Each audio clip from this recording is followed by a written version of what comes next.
warahmatullahi wabarakatuh. Perkenalkan, nama saya Silvina Harumawarni dengan NIM 2101203. Saya sebagai moderator dari kelompok 2. Sebelumnya kami ucapkan terima kasih kepada dosen pengampu mata kuliah farmakologi dasar Ibu Apoteker Mira Febrina Magister Sains. Baik, yang pertama itu anggota dari kelompok 2 ada Emilkan Wijianto, Pujiana, Serli Bustanti Putri, dan saya sendiri Silvina Harumawarni, Siti Khadijah, Syafira Ramadanti Balkis, Taskia Anafisa, dan Yuniar Lutfilah. Baik, langsung saja kita mulai penjelasan tentang materi dari kelompok 2, yaitu mekanisme obat reseptor dan non-reseptor. Apa itu reseptor? Reseptor adalah komponen makromolekul dari sel yang dapat mengenali dan berinteraksi dengan substansi endogen untuk menghasilkan respon biologis. Sedangkan obat atau substansi eksogen lainnya akan berikatan dengan drug target untuk dapat memberikan respon biologis. Drug target ini atau reseptor ini umumnya berupa protein. Kemudian, molekul yang dapat berperan sebagai reseptor adalah sebagai berikut. Yang pertama, terdapat enzim dari golongan tirosin kinase. Yang kedua, terdapat membran protein atau glikoprotein lipoprotein. Yang ketiga, terdapat asam nukleat atau reseptor antibiotik. Dan yang terakhir, terdapat kompleks polisakarida. Selanjutnya, mekanisme kerja obat. Mekanisme kerja obat terbagi menjadi dua. Yang pertama, tidak diperantai reseptor, sedangkan yang kedua diperantai reseptor. Untuk yang diperantai reseptor, itu diteruskan kependudukan reseptor. Sedangkan untuk yang tidak diperantai reseptor terbagi menjadi beberapa hal.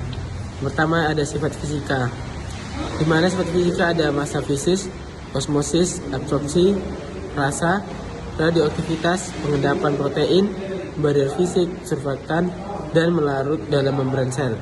Selanjutnya ada sifat kimia, yaitu aktivitas asam basa pembentukan helat dan aktivitas oksidasi reduksi. Kemudian ada proses metabolisme, di mana di sini obat akan dimetabolisme, yaitu supaya tujuannya biasanya supaya agar lebih mudah untuk larut dalam air. Kemudian yang terakhir ada kompetisi. Mekanisme kerja obat reseptor. Mekanisme aksi obat yang diperantarai reseptor adalah berdasarkan teori pendudukan reseptor atau reseptor akupansi, yaitu obat baru dapat menghasilkan efek farmakologi jika terjadi ikatan kompleks antara obat dengan reseptor. Nah, reseptor ini didefinisikan suatu makromolekul seluler yang secara spesifik langsung berikatan dengan ligan, di mana untuk memicu serangkaian reaksi dalam tubuh sehingga timbul efek farmakologi.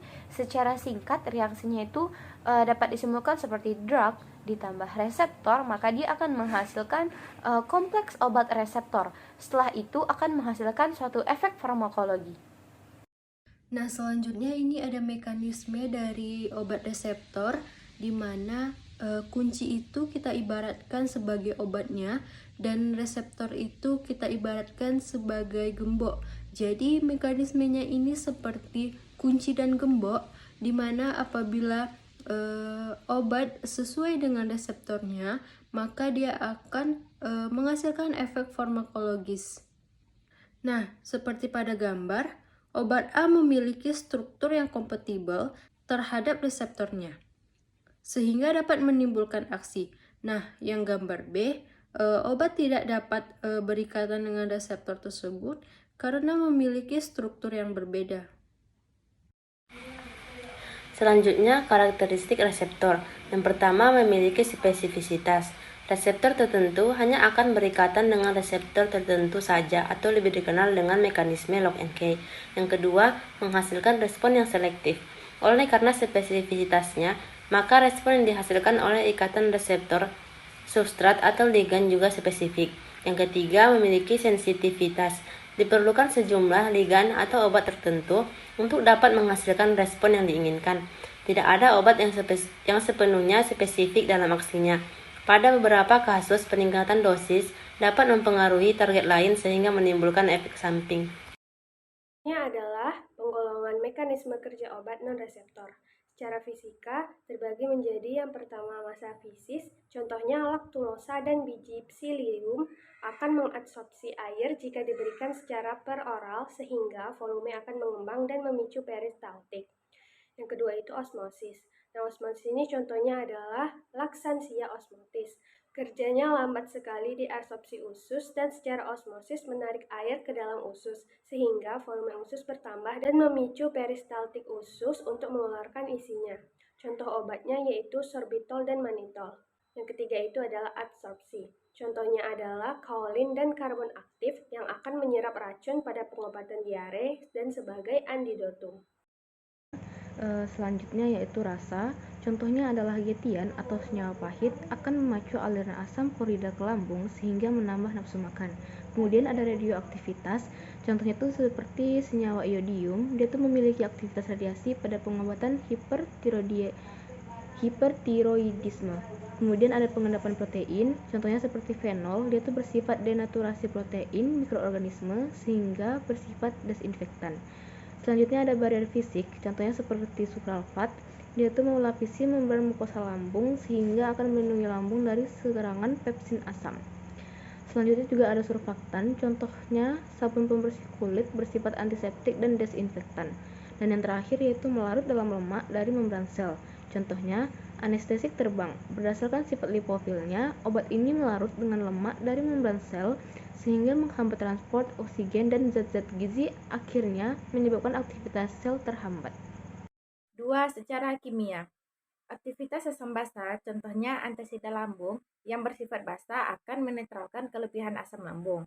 Pembentukan kelat, contohnya adalah zat-zat kelasi seperti EDTA atau etilen diamin tetraacetat dan dimetcaprol yang dapat mengikat logam berat seperti timbal dan tembaga dalam tubuh sehingga toksisitasnya berkurang.